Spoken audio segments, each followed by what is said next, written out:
लोगों को हिंदी का एक वायरल पेपर बताने वाला हूं और यह वायरल पेपर आपके एग्जाम में मेरे प्यार जो 100% आने वाला है। कोड है यहाँ पे देख सकते हो 801 बीई कोड है मेरे प्यारों चो। और यह पेपर है 70 नंबर का और आज मैं आप लोगों को 70 में 17 बिल्कुल क्लियर कराने वाला हूं। एडमिट कार्ड लेकर जाना, एडमिट कार्ड पर से देखकर अनुक्रमांक और नाम यहाँ पे मेरे प्यारों चो लिख लेना है। और इस पेपर को हल करने के लिए आपके पास समय है 3 घंटे 15 मिनट। 3 घंटे 15 मिनट के अंदर इस पेपर को सॉल्व करना होगा। जैसे ही नीचे आप बढ़ोगे मेरे प्यार को नीचे आप लोगों को निर्देश देखने को मिलेगा। और निर्देश देखिए, पहला निर्देश बोल रखा है इसने कि प्रारंभ के 15 मिनट परीक्षार्थियों को प्रश्न पत्र पढ़ने के लिए निर्धारित है। बोला कि शुरू के 15 मिनट को टाइम मिलेगा इस पेपर को पढ़ने के लिए और 3 घंटे में इस पेपर को सॉल्व करना होगा। तो जब 18 फरवरी को पेपर मिले तो सबसे पहला काम करना है कि 15 मिनट का समय निकालकर पूरे के पूरे पेपर को आप लोगों को पढ़ लेना है। जो जो क्वेश्चन आप लोगों को आ रहा है उन क्वेश्चन को सबसे पहले आप लोगों को करना है। इसके बाद दूसरा निर्देश है कि प्रश्न पत्र 2 खंडों में, खंड अ तथा खंड ब में विभाजित है। यह पेपर 2 खंडों में बना हुआ है। एक तो आएगा सबसे पहले खंड अ, इसके बाद आएगा आपका खंड ब। तीसरा है कि प्रश्न पत्र के खंड अ में बहुविकल्पीय प्रश्न है जिसमें सही विकल्प का चयन करके ओएमआर शीट पर नीले अथवा काले बॉल पॉइंट पेन से सही विकल्प वाले गोले को पूर्ण रूप से काला करें। मेरे प्यारे बच्चों, कहने का मतलब है कि खंड अ में बहुविकल्पीय प्रश्न रहेंगे कितने? टोटल 20 बहुविकल्पीय प्रश्न रहेगा। इनका उत्तर आपको ओएमआर शीट पे देना होगा। आप नीले पेन का यूज कीजिए या काले पेन का यूज कीजिए रंगने के लिए। पेन आपका बॉल पॉइंट पेन होना चाहिए, जेल वाली पेन का इस्तेमाल नहीं करना है। इसके बाद आगे है चौथा कि खंड अ में बहुविकल्पीय प्रश्न हेतु प्रत्येक प्रश्न के लिए 1 अंक निर्धारित है। कह रहा है कि एक प्रश्न 1 नंबर के लिए पूछा जाएगा बहुविकल्पीय का। तो टोटल आपके पास 20 बहुविकल्पीय प्रश्न है जो कि 20 नंबर के लिए पूछा जाएगा। आगे चलते हैं, पांचवा निर्देश कह रहा है कि प्रश्न पत्र के खंड अ के प्रश्न हेतु 1 घंटा तथा खंड ब के प्रश्नों को हल करने हेतु 2 घंटे का समय निर्धारित है। कह रहा है कि खंड अ जिसमें 20 बहुविकल्पीय प्रश्न है उसको हल करने के लिए 1 घंटे का समय दिया गया है। 1 घंटे समय नहीं मेरे प्यारों, अधिक से अधिक 5 मिनट लगेंगे ऑब्जेक्टिव क्वेश्चन करने के लिए। बाकी जितना भी समय आपके पास बचेगा पूरा का पूरा खंड ब में लगा दीजिएगा हल करने के लिए। लास्ट निर्देश है कि प्रत्येक प्रश्न के सम्मुख उनके निर्धारित अंक दिए गए हैं। हर एक प्रश्न के आगे लिखा हुआ मिलेगा कि प्रश्न 1 नंबर का है या 2 नंबर का है या 4 नंबर का है या 6 नंबर का है। जितना भी नंबर का कोई भी प्रश्न होगा उसके सामने लिखा हुआ मिलेगा। बिल्कुल कम समय में पूरा डिटेल में मैंने इसका निर्देश आप लोगों को बता दिया। पेपर इधर से स्टार्ट होना, मैं पेपर आप लोगों को दिखाता हूं। देखिए मेरे प्यारे बच्चों, पेपर आप लोगों का यहां से स्टार्ट हो रहा है। सबसे पहले आया है खंड अ और खंड अ में रहेंगे बहुविकल्पीय प्रश्न। कितने बहुविकल्पीय प्रश्न? 20 बहुविकल्पीय प्रश्न रहेंगे। पहला ही प्रश्न देखिए, इस प्रश्न को कई बार मैं करा चुका हूं और पहला प्रश्न पूछा गया है कि हिंदी साहित्य के जो श्रेष्ठ निबंधकार, आलोचक एवं इतिहासकार के रूप में जाने जाते हैं, तो इनमें से कौन जाने जाते हैं श्रेष्ठ निबंधकार, आलोचक, इतिहासकार के रूप में? और यह प्रश्न कितने नंबर के लिए? 1 नंबर के लिए मेरे प्यारे बच्चों। कई बार इस प्रश्न को करा चुका हूं, एक बार नहीं कई बार। अगर आंसर आपको मालूम है तो जल्दी से कमेंट करके बताइए, मैं इसका आंसर बताता हूं। रामचंद्र शुक्ल जी, आचार्य रामचंद्र शुक्ल जी मेरे प्यारे बच्चों। सी वाला ऑप्शन जो होगा बिल्कुल राइट आंसर हो जाएगा। आगे बढ़ते हैं क्वेश्चन नंबर दूसरे की तरफ। क्वेश्चन नंबर दूसरा भी महादेवी वर्मा द्वारा रचित रेखा चित्र है। ये बहुत अच्छा प्रश्न पूछ लिया है कि महादेवी वर्मा द्वारा जो रचित रेखा चित्र इन चारों ऑप्शनों में से कौन है? तो अगर हम बात करें अतीत के चलचित्र, बहुत इंपॉर्टेंट प्रश्न पूछ लिया है। क्वेश्चन नंबर दूसरा बी वाला जो है इसका राइट आंसर हो जाएगा मेरे प्यारे बच्चों। तीसरा देखिए, कोणार्क के रचनाकार हैं, 1 नंबर के लिए प्रश्न। इस वाले पेपर में सारे के सारे मोस्ट इंपोर्टेंट और काफी अच्छे प्रश्न पूछा गया है इस पेपर में कि कोणार्क के रचनाकार इन चारों ऑप्शनों में से कौन है? वह है मेरे प्यारे बच्चों आपके जगदीश माथुर जी हैं। ए वाला ऑप्शन जो होगा बिल्कुल राइट आंसर हो जाएगा। वही अगर आगे बढ़ते हैं क्वेश्चन नंबर चौथे की तरफ, क्वेश्चन नंबर 4 है मेरे प्यारे बच्चों कि चलो चांद पर चले के रचनाकार है, 1 नंबर के लिए प्रश्न है। तो चलो चांद पर चले के रचनाकार कौन है? जयप्रकाश भारती जी हैं। बी वाला जो है बिल्कुल करेक्ट आंसर हो जाएगा। चलिए आगे बढ़ते हैं क्वेश्चन 5वें की तरफ। कह रहा है कि तूफानों के बीच रचना की विधा है। मतलब कि तूफानों के बीच एक रचना है और यह रचना किस विधा की रचना है ये पूछा है क्वेश्चन में। 1 नंबर के लिए प्रश्न है मेरे प्यारे बच्चों। तो इसका आंसर हो जाएगा किस विधा की रचना है? रिपोर्टाज विधा की रचना है। यहाँ पे डी वाला ऑप्शन जो होगा बिल्कुल राइट आंसर हो जाएगा। क्वेश्चन नंबर 6 है कि केशव दास किस काल के कवि है? 1 नंबर के लिए प्रश्न है। तो केशव दास किस काल के कवि है? तो मेरे प्यारे बच्चों वह है आपके रीतिकाल। बी वाला ऑप्शन जो होगा बिल्कुल राइट आंसर हो जाएगा। अगला है 7वां, भारत भारती के रचनाकार है, 1 नंबर के लिए प्रश्न है मेरे प्यारे बच्चों।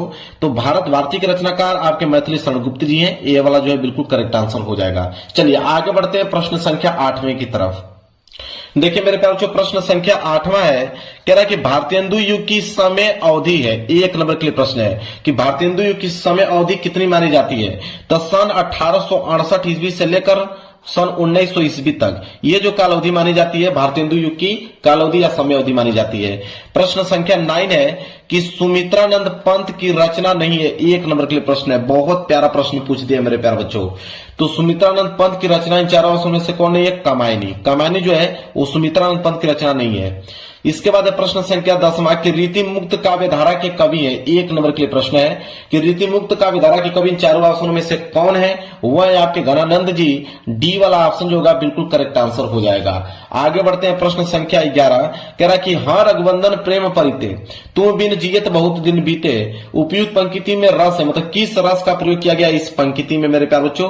तो इस पंक्ति की अगर हम बात करें तो इसमें करुण रस का प्रयोग किया गया है, इसलिए सी वाला जो होगा बिल्कुल करेक्ट आंसर हो जाएगा। क्वेश्चन नंबर 12 कह रहा हूं कि जेव आंखनी सब देखिए आंख न देखी जाही, उपयुक्त पंक्ति में कौन सा अलंकार है? मतलब इस पंक्ति में किस अलंकार का प्रयोग किया गया है? तो इसमें अगर अलंकार की हम बात करें तो उत्प्रेक्षा अलंकार का प्रयोग किया गया है, डी वाला जो है बिल्कुल करेक्ट आंसर हो जाएगा। अगला है प्रश्न संख्या 13 कि सोरठा छंद के पहले एवं तीसरे चरण में मात्राएं होती है, 1 नंबर के लिए प्रश्न है। तो अगर सोरठा अगर छंद की अगर हम बात करें तो पहले और तीसरे चरण में कितनी मात्राएं होती हैं? 11 मात्राएं होती हैं, इसलिए सी वाला जो होगा बिल्कुल करेक्ट आंसर हो जाएगा। अगला प्रश्न देख लो, प्रश्न संख्या 14 कह रहा कि सुगम शब्द में उपयुक्त उपसर्ग है, 1 नंबर के लिए प्रश्न है। तो सुगम उपसर्ग का मतलब जो आगे जुड़ता है, अगर इसको तोड़ोगे तो हो जाएगा सु धन गम के रूप में टूटेगा। तो आगे क्या जुड़ा हुआ है? सु। तो सु जो है मेरे प्यारे बच्चों ए वाला ऑप्शन जो होगा बिल्कुल राइट आंसर हो जाएगा, यह उपसर्ग है। आगे बढ़ेंगे क्वेश्चन संख्या 15 की तरफ। चलिए आगे बढ़ते हैं। प्रश्न संख्या 15वां देखिए क्या है। कह रहा है कि नवरत्न में समास है, तो नवरत्न में समास है, 1 नंबर के लिए प्रश्न है। तो इसमें द्विगु समास है मेरे प्यारे बच्चों, बी वाला जो है बिल्कुल राइट आंसर हो जाएगा। इस प्रश्न को भी कई बार करा चुका हूं मैं। प्रश्न संख्या 16 है कि पृथ्वी का प्रवाची शब्द नहीं है, 1 नंबर के लिए प्रश्न है। तो पृथ्वी का प्रवाची शब्द इन चारों ऑप्शन में भू, वसुधा, धरा, ये तीनों जो है पृथ्वी के प्रवाची शब्द है। ये जो प्रसून है ये पृथ्वी का प्रवाची शब्द नहीं है, इसलिए डी वाला जो है बिल्कुल करेक्ट आंसर हो जाएगा। 17वां करा कि त्वाम शब्द में अगर विभक्ति एवं वचन देखें तो क्या होगा? तो त्वाम जो शब्द है मेरे प्यारे बच्चों वो जो है मेरे प्यारे बच्चों वो द्वितीय विभक्ति और एक वचन का रूप है त्वाम, इसलिए ए वाला जो है बिल्कुल राइट आंसर हो जाएगा। 18वां है कि अर्थ के आधार पर वाक्य के कितने भेद होते हैं, 1 नंबर के लिए प्रश्न है। तो अर्थ के आधार पर वाक्य की अगर हम बात करें 8 भेद होते हैं मेरे प्यारे बच्चों। 8 का मतलब यहाँ पे बी वाला जो है बिल्कुल राइट आंसर हो जाएगा। इसके बाद 19वां प्रश्न करा कृतवाच्य में प्रधानता होती है, 1 नंबर के लिए प्रश्न है। तो कृतवाच्य में प्रधानता किसकी होती है? कर्ता की होती है। यहाँ पे सी वाला जो है बिल्कुल करेक्ट आंसर हो जाएगा। आगे बढ़ेंगे प्रश्न संख्या 20वें की तरफ। कह रहा जिनके अलग अलग रूप वाक्यों में मिलते हैं वे पद कहलाते हैं, 1 नंबर के लिए प्रश्न है। तो जिनके अलग अलग रूप वाक्यों में मिलते हैं वे पद क्या कहलाते हैं? विकारी पद कहलाते हैं। विकारी पद मतलब ए वाला ऑप्शन जो है बिल्कुल करेक्ट आंसर हो जाएगा। तो मैंने बिल्कुल कम समय में 20 के 20 बहुविकल्पीय प्रश्न आप लोगों को बता दिया और 20 के 20 बहुविकल्पीय प्रश्न आप लोगों को बिल्कुल सही करके आना है, एक प्रश्न भी छोड़ना नहीं है मेरे प्यारे बच्चों। चलिए खंड अ समाप्त हो गया, इधर देखते हैं खंड ब। चलिए अब स्टार्ट होगा यहां से खंड ब, और खंड ब में मेरे प्यारे बच्चों सारे के सारे वर्णनात्मक प्रश्न रहेंगे। प्रश्न 20 के बाद प्रश्न आ गया 21वां। देखिए 21वां प्रश्न क्या पूछा है? कह रहा है कि निम्नलिखित गद्यांश पर आधारित दिए गए प्रश्नों को उत्तर दीजिए। गद्यांश आ गया है, गद्यांश 6 नंबर के लिए पूछा है मेरे प्यारे बच्चों। और यहाँ पे 2 गद्यांश है, एक क वाला दिया है, कह रहा है कि क वाला नहीं अगर कर पाओगे तो अथवा करके आपको नीचे ख वाला दिया गया, दोनों में से कोई एक ही करना है। मैं आंसर दोनों को बता देता हूं, याद कर लेना, जो आसान लगेगा वो उसको करके आना है आप। तो पहले क वाला देखिए क्या है। क वाला है कि जो वृद्ध हो गए हैं, जो अपनी बाल्यावस्था और तरुणावस्था से दूर हट आए हैं, उन्हें अपने अतीत काल की स्मृति बड़ी सुखद लगती है। वे अतीत का ही स्वप्न देखते हैं। तरुणों के लिए जैसे भविष्य उज्जवल होता है वैसे ही वृद्धों के लिए अतीत। वर्तमान से दोनों को असंतोष होता है। तरुण भविष्य को वर्तमान में लाना चाहते हैं और वृद्ध जो होते हैं अतीत को खींचकर वर्तमान में देखना चाहते हैं। तरुण क्रांति के समर्थक होते हैं और वृद्ध जो होते हैं अतीत गौरव के संरक्षक। इन्हीं दोनों के कारण वर्तमान सदैव क्षुब्ध रहता है और इसी से वर्तमान काल सदैव सुधारों का काल बना रहता है। यह मेरे प्यारे बच्चों दिया हुआ है गद्यांश। इसके नीचे 3 प्रश्न है। पहला प्रश्न है कि उपयुक्त अवतरण के पाठ और लेखक का नाम लिखिए, 2 नंबर मिलेगा। ठीक है, चलिए इसका हम लोग सलूशन देखते हैं। देखिए प्रश्न संख्या 21 का क, और उसमें भी पहला हम लोग उत्तर संदर्भ देख रहे हैं। तो इसका उत्तर होगा कि प्रस्तुत गद्यांश हमारी पाठ्य पुस्तक हिंदी के गद खंड में संकलित क्या लिखूं शीर्षक से उद्धृत और इसके लेखक श्री पद्मलाल पूनालाल बख्शी जी हैं। मतलब क्या लिखूं इस चैप्टर से लिया गया है और इसके लेखक कौन है? पद्मलाल पूनालाल बख्शी जी। बस इतना ही पॉइंट आपको लिखना है, 2 नंबर आप लोगों को मिल जाएगा।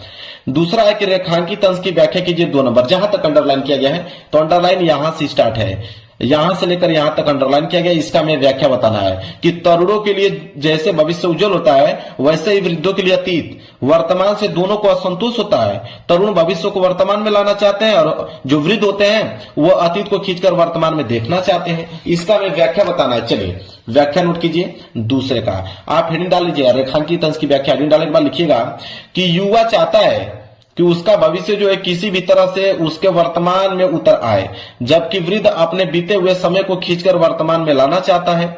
युवा जो होता है प्राचीन परंपराओं में क्रांति लाना चाहता है, वे परिवर्तन के समर्थक होते हैं। इसके विपरीत वृद्ध जो होते हैं अतीत की महान परंपराओं और मूल्यों को बनाए रखना चाहते हैं। यह उस रेखांकित अंश का व्याख्या हो गया मेरे प्यार। जो नोट कर लो, 2 नंबर यहां से मिल गया आप लोगों को। तीसरा है कि लेखक ने वर्तमान काल को सुधारों का काल क्यों कहा है, 2 नंबर इस पे भी मिलेगा। तो इसका भी आंसर लिखना पड़ेगा। तीसरे का उत्तर लिखिए कि वर्तमान एक वरदान के प्रकार मनुष्य के जीवन में सुधारों का काल होता है, लेकिन जो वृद्ध होता है, अब वृद्ध और युवा दोनों ही अपने वर्तमान से नाराज हैं। तरुण भविष्य को वर्तमान में खींच कर लाना चाहते हैं, जबकि वृद्ध जो होते हैं अतीत को वर्तमान में देखना चाहते हैं। क्लियर हो गया। चलिए तीनों प्रश्नों का उत्तर मैंने बता दिया। अगर ये क वाला गद्यांश नहीं करना चाहते कोई दिक्कत नहीं, आप ख वाला कर सकते हो। ख वाला है कि ईर्ष्या का संबंध प्रतिद्वंदिता से होता है, क्योंकि भिखमंगा करोड़पति से ईर्ष्या नहीं करता। यह एक ऐसी बात है जो ईर्ष्या के पक्ष में भी पड़ सकती है, क्योंकि प्रतिद्वंदिता से भी मनुष्य का विकास होता है। किंतु अगर आप संसार व्यापी सुयश चाहते हैं तो आप रसेल के मतानुसार शायद नेपोलियन से स्पर्धा करेंगे। मगर याद रखिए कि नेपोलियन भी सीजर से स्पर्धा करता था और सीजर सिकंदर से, तथा सिकंदर हरकुलस से, जिस हरकुलस के बारे में इतिहासकारों का यह मत है कि वह कभी पैदा ही नहीं हुआ। यह दिया हुआ है गद्यांश। इसके नीचे भी 3 प्रश्न में दिखाता हूं आप लोगों को।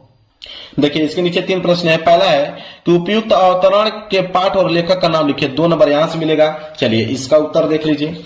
तो देखिए ख वाला का पहला उत्तर संदर्भ लिखेंगे कि प्रस्तुत गद अवतरण हमारी पाठ्य पुस्तक हिंदी के गद खंड में संकलित एवं श्री रामधारी सिंह दिनकर द्वारा लिखित ईर्ष्या तू न गई मेरे मन से नामक मनोवैज्ञानिक निबंध से उद्धृत है। मतलब ईर्ष्या तू न गई मेरे मन से चैप्टर से लिया गया है और इसके लेखक श्री रामधारी सिंह दिनकर जी हैं। क्लियर है। चलिए दूसरा है रेखांकित अंश की व्याख्या कीजिए, 2 नंबर। जहां तक अंडरलाइन किया गया था मैं दिखाता हूं आप लोगों को। देखिए अंडरलाइन यहां से लेकर यहां तक किया गया है कि ईर्ष्या का संबंध प्रतिद्वंदिता से होता है, क्योंकि भिखमंगा करोड़पति से ईर्ष्या नहीं करता। यह एक ऐसी बात है जो ईर्ष्या के पक्ष में भी पड़ सकती है, क्योंकि प्रतिद्वंदिता से भी मनुष्य का विकास होता है। बस इतना ही इसका हमें व्याख्या करना है। ठीक है। चलिए व्याख्या में हम लोग लिखेंगे। दूसरा रेखांकित अंश की व्याख्या आगे डालने के बाद लिखेंगे कि लेखक का कहना है कि ईर्ष्या जो है मनुष्य का चारित्रिक दोष है, क्योंकि यह आनंद से बाधा पहुंचाती है, किंतु यह एक दृष्टि से लाभदायक भी हो सकती है, क्योंकि ईर्ष्या के अंदर प्रतिद्वंदिता का भाव निहित होता है। ईर्ष्यावश मनुष्य किसी दूसरे से स्पर्धा करता है और ईर्ष्या कारण वह अपने जीवन स्तर को विकसित करता है। यहाँ यह बात विचार करने योग्य है कि स्पर्धा समान स्तर से नहीं अपितु अपने से ही कुछ अधिक स्तर रखने वाले व्यक्ति से की जानी चाहिए।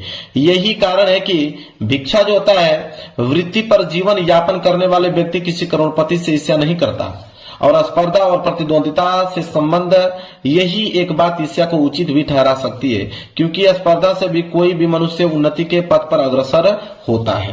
क्लियर है। चलिए अब आगे बढ़ेंगे। देखिए एक प्रश्न और बचा है तीसरा कि लेखक के अनुसार प्रतिद्वंदिता का सकारात्मक पक्ष क्या है, 2 नंबर इस पे भी मिलेगा। तो इसका भी आंसर हम लोग लिखेंगे तीसरे का कि लेखक के अनुसार प्रतिद्वंदिता का सकारात्मक पक्ष यह है कि प्रतिद्वंदिता के कारण मनुष्य के मन में विकास करने की इच्छा जाग उठती है और वह विकास की दिशा में सकारात्मक प्रयास करता है। ठीक है। तीनों प्रश्नों का मैंने उत्तर बता दिया, नोट कर लो। अब आएगा प्रश्न संख्या 22। प्रश्न संख्या 22 है मेरे प्यारे बच्चों कि निम्नलिखित पद्यांश पर आधारित 3 प्रश्नों के उत्तर दीजिए। पद्यांश आ गया। पद्यांश भी 6 नंबर के लिए ही पूछा जाता है। इसमें भी आपके एक क दिया हुआ है और कह रहा है कि क नहीं कर पाओगे तो अथवा करके एक दिया हुआ है ऑप्शन ख वाला। दोनों में इसको ये कही करना है। मैं आंसर दोनों को बताऊंगा। पहले क वाला का देखते हैं। क वाला है कि मैया हो न चरेओ गाई, सिगरे ग्वाल खिरावत मोसो मेरे पाई पिराई, जो न पत्याही पूछी बलदाहुई अपनी 100 दिवाई, यह सुनी माई जसोदा ग्वालिन गारी देती रिसाई, मैं पटवती अपने लड़का को आवे मन बहराई सूर श्याम में मेरो अति बालक मारत ताही रिगाई। अब इसके नीचे 3 प्रश्न है। पहला है कि उपयुक्त पद्यांश का आप संदर्भ लिखिए, 2 नंबर मिलेगा। चलिए इसका संदर्भ देखते हैं। तो प्रश्न संख्या 22 का क का पहला संदर्भ, यहाँ पे संदर्भ डाल लीजिएगा, लिखिएगा कि प्रस्तुत पद हमारी पाठ्य पुस्तक हिंदी के काव्य खंड में संकलित पद शीर्षक से उद्धृत है और इसके रचयिता कौन है? श्री सूरदास जी हैं और यह पद उनके महाकाव्य सूरसागर से लिया गया है। तो सूरसागर से लिया गया है और इसके रचयिता सूरदास जी हैं। बस इतना पॉइंट आपको लिखना है। इसके बाद रेखांकित अंश की व्याख्या कीजिए 2 नंबर, जहां तक अंडरलाइन किया गया है। तो 2 लाइन अंडरलाइन किया गया है कि जो न पत्याही पूछी बलदाहुई अपनी 100 दिवाई, यह सुनी माई जसोदा ग्वालिन गारी देती रिसाई। अब इसका हमें क्या करना है? व्याख्या बताना है। बिल्कुल सिंपल है, व्याख्या नोट कर लो। कह रहा है कि बाल कृष्ण जब ग्वाल बालों की शिकायत करते हैं तो वह मैया से अपने कहते हैं कि आपको विश्वास ना हो तो आप बलदाऊ से पूछ लो। यह सुनकर यशोदा मां क्रोधित होती हैं और जो ग्वाल हैं बाल को देती हैं, मतलब ग्वाल बाल को क्या करती है? गाली देती हैं। ये उसका क्या हो गया? रेखांकित अंश का व्याख्या हो गया। इसके बाद तीसरा है कि बाल कृष्ण गाय चराने क्यों नहीं जाना चाहते हैं, 2 नंबर इस पे भी मिलेगा। तो चलिए इसका उत्तर लिखिए। तीसरे का उत्तर लिखेंगे कि प्रस्तुत पद्यांश में श्री कृष्ण माता यशोदा से सभी ग्वाल बालों की शिकायत करते हुए कहते हैं कि हे मैया, अब मैं जंगल में गायों चराने नहीं जाऊंगा क्योंकि सभी ग्वाल बाल मुझसे ही अपनी गायों को खिलवाते हैं और दौड़ते दौड़ते मेरे जो पैर हैं वो दुखने लगते हैं। चलिए ये वाला भी हो गया। अगर नहीं करना चाहते हो कोई दिक्कत नहीं, अथवा करके नीचे दिया है इसको कर सकते हो कि चाह नहीं मैं सुरबाला के गानों में गुथा जाऊं, चाह नहीं प्रेमी माला में बिंद प्यारी को ललचाऊं, चाह नहीं सम्राटों के सौ पर हे हरि डाला जाऊं, चाह नहीं देवों के सिर पर चढ़ूं भाग्य पर इठलाऊं, मुझे तोड़ लेना बनमाली उस पथ पर देना तुम फेंक, मातृभूमि पर सिर चढ़ाना जिस पथ जावे वीर अनेक। इसके नीचे 3 प्रश्न है। पहला है कि उपयुक्त पद्यांश का संदर्भ लिखिए, 2 नंबर मिलेगा। चलिए इसका संदर्भ देख लीजिए आप। देखिए ख वाला तो हेडिंग संदर्भ डालने के बाद लिखिएगा कि प्रस्तुत कविता हमारी पाठ्य पुस्तक हिंदी के काव्य खंड में संकलित माखनलाल चतुर्वेदी द्वारा रचित पुष्प की अभिलाषा शीर्षक से अवतरित है। मतलब पुष्प की अभिलाषा चैप्टर से लिया गया है, ठीक है, और इसके जो रचयिता है माखनलाल चतुर्वेदी जी हैं। क्लियर है? चलिए पहला प्रश्न यहाँ पे क्लियर हो गया। इसके बाद दूसरा रेखांकित अंश की व्याख्या कीजिए 2 नंबर, जहां तक अंडरलाइन किया गया था मैं दिखा देता हूं कहां तक अंडरलाइन किया गया है कि मुझे तोड़ लेना बनमाली उस पथ में देना तुम फेंक, मातृभूमि पर शीश चढ़ाने जिस पथ जावे वीर अनेक। इसका हमें व्याख्या करना है। तो चलिए व्याख्या नोट कर लीजिए। व्याख्या होगा इसका दूसरे का कि पुष्प वनमाली के समक्ष अपनी इच्छा रखती हुई कहती हैं कि हे वनमाली, मुझे डाल से तोड़ लेना और उस रास्ते पर फेंक देना जिस मार्ग से मातृभूमि पर सिर का बलिदान चढ़ाने के लिए अनेक देशभक्त वीर गए हैं। बस इतना ही पॉइंट आपको लिखना है। रेखांकित अंश की व्याख्या यहाँ पे हो गई कंप्लीट। चलिए एक प्रश्न और है तीसरा कि उपयुक्त अवतरण में पुष्प किसका प्रतीक है, पुष्प को किन चीजों की चाह नहीं है और क्यों। इसका हमें मेरे ख्याल से उत्तर लिखना है। तीसरे का तो लिखेंगे। तीसरे का उत्तर कि कवि ने पुष्प के माध्यम से देश प्रेम की भावना को व्यक्त किया है।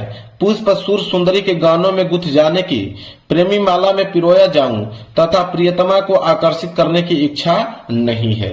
क्लियर है? चलिए आगे बढ़ेंगे प्रश्न संख्या 23 की तरफ। प्रश्न संख्या 23 है कि निम्नलिखित संस्कृत गद्यांश का संदर्भ सहित हिंदी में अनुवाद कीजिए। अब ये संस्कृत का गद्यांश आ गया। कितने नंबर के लिए पूछा है? 5 नंबर के लिए दिया है।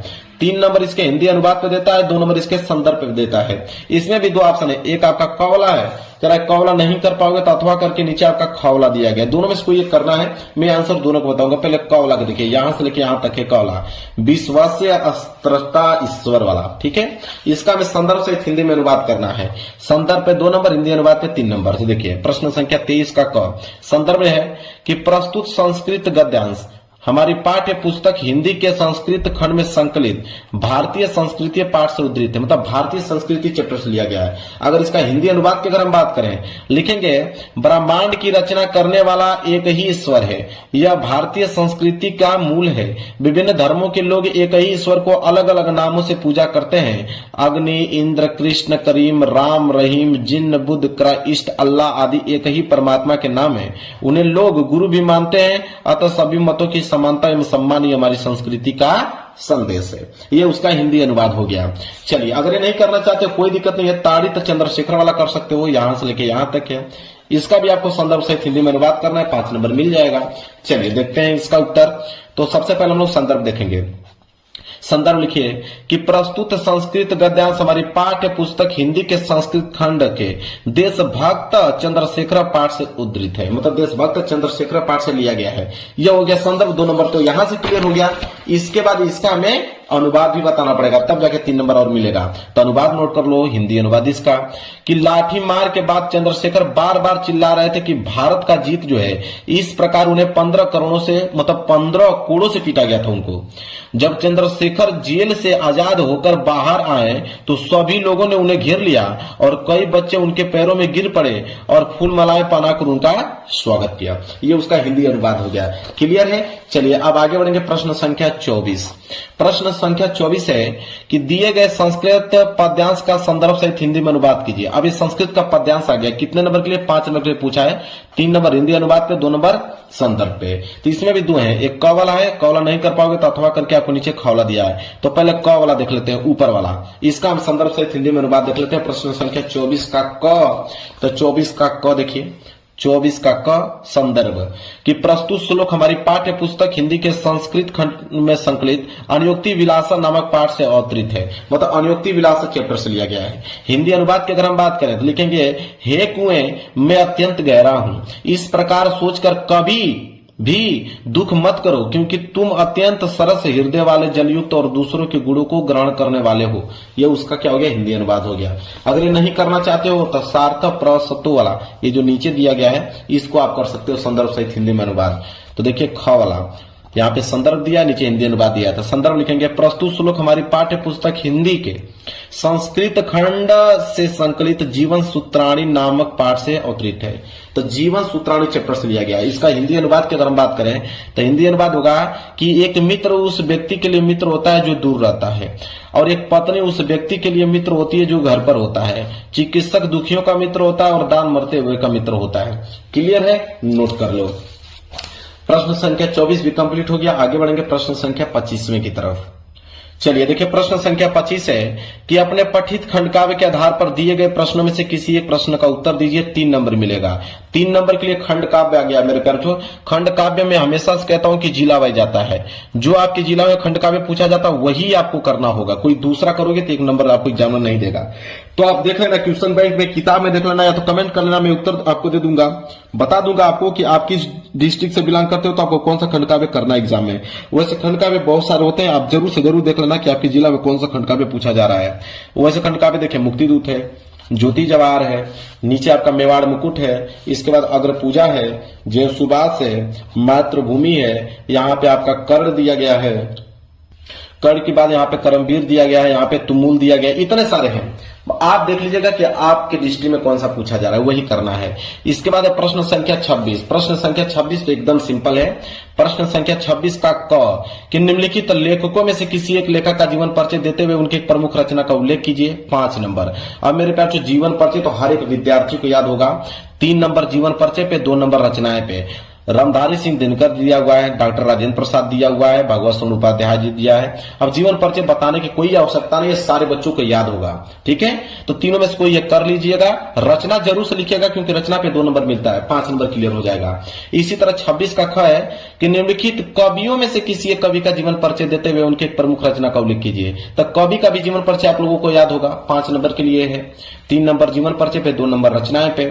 सुभद्रा कुमारी चौहान जी, मैथिली शरण गुप्त जी, बिहारी लाल जी, केदारनाथ सिंह। अब ये 4 ऑप्शन दिया गया है, 4 में से किसी एक का तो जरूर ही याद होगा आपको। जीवन परिचय याद कर लीजिएगा, लिख लीजिएगा, रचनाएं जरूर लिखिएगा क्योंकि 2 नंबर मिलेंगे। इसके बाद है प्रश्न संख्या 27 कि अपने पाठ्य पुस्तक में से कंठस्थ कोई एक श्लोक लिखिए जो इस प्रश्न पत्र में न आया हो। 2 नंबर का श्लोक भी याद होगा, लेकिन हालांकि मैं श्लोक आप लोगों को बता देता हूं। ठीक है, तो श्लोक आप लिख लो, 2 नंबर मिल जाएगा। देखिए मैं यहाँ पे लिख के लेके आया था जीवन परिचय, लेकिन बताया नहीं क्योंकि सारे बच्चों को याद है। प्रश्न संख्या 27 श्लोक लिख लो कि बंधम वर्णो वापी जयो वापी पराजय अभ्यत्र सम वीर वीर भाव ही वीरता। लीजिए यहां से 2 लाइन का आप पोयम लिख लो मेरे प्यारे बच्चों, 2 नंबर आप लोगों का मिल गया। चलिए आगे बढ़ते हैं मेरे पास। जो अगला प्रश्न है प्रश्न संख्या 28। प्रश्न संख्या 28 है कि अपने निवास स्थान के आसपास मोहल्लों की नलियों की समुचित सफाई के लिए नगर जनपद के स्वास्थ्य अधिकारी को पत्र लिखे। 4 नंबर मिलेगा। ठीक है, तो पहले इसको देख लेते हैं, फिर नीचे वाला का सोल्यूशन देखेंगे। चलिए लिखते हैं। सबसे पहले हम लोग लिखेंगे 28वें का, लिखेंगे सेवा में। सेवा में लिखने में लिखेंगे श्रीमान स्वास्थ्य अधिकारी।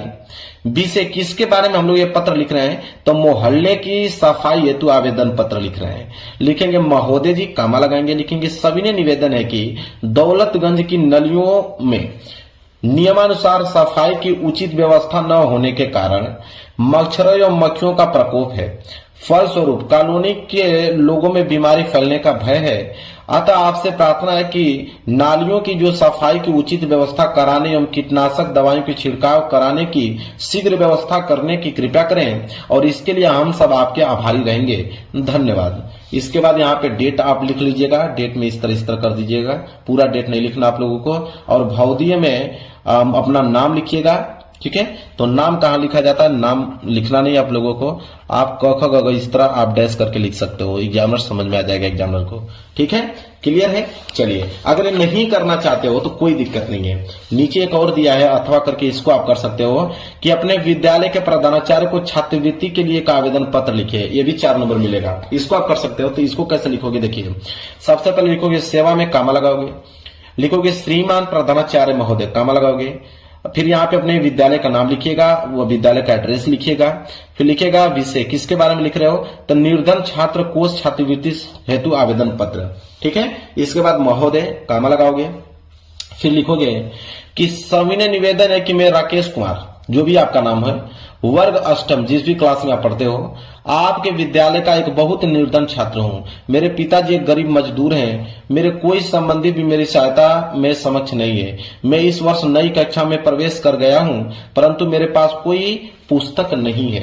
अतः आपसे सादर अनुरोध है कि मुझे निर्धन छात्र कोष से कुछ सहायता प्रदान करें ताकि मैं कुछ किताबें खरीदकर अपनी पढ़ाई जारी रख सकूं।